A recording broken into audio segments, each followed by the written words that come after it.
大家好，我是超子，花2块钱买了一块猪血。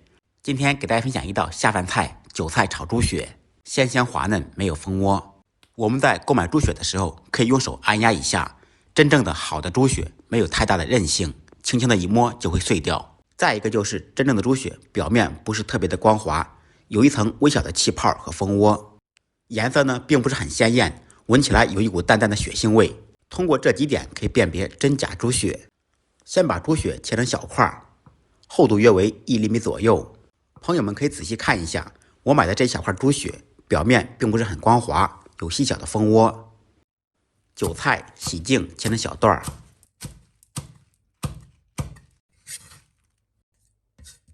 再来少许姜末，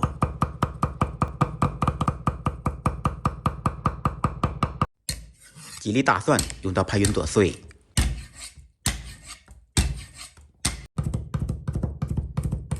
不能吃辣的放2个小米辣锻炼一下，切成小圈。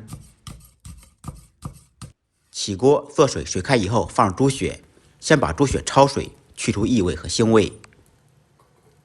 在锅中煮的时间不要太久，煮的时间太长，吃了就不滑嫩了。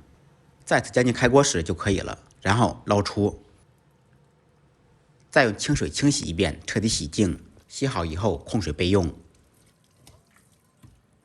起锅先把锅烧热，锅热以后放少许油，放入准备好的姜末、蒜末、小米辣，爆出香味。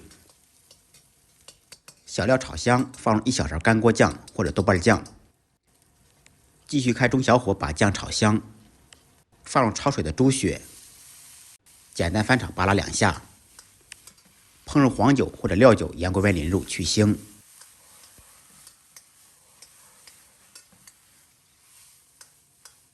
少许生抽酱油炝锅，增加鲜香味。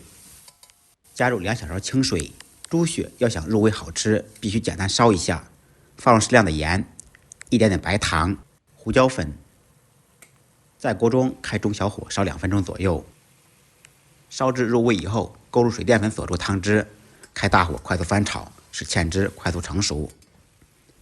最后放入韭菜，简单翻炒扒拉2下，把韭菜炒至断生。淋少许葱油，增加亮度，翻炒均匀，起锅装盘。一道非常下饭的韭菜烧猪血就做好了，鲜香滑嫩，入味不腥。就这一盘菜，饭店最少卖20多，家里面自己做，成本超不过5块。喜欢吃猪血的同学可以试着做一下，不好吃您提着米饭来找我。感谢朋友们的支持点赞，再忙再累记得按时吃饭。下期视频见，拜拜。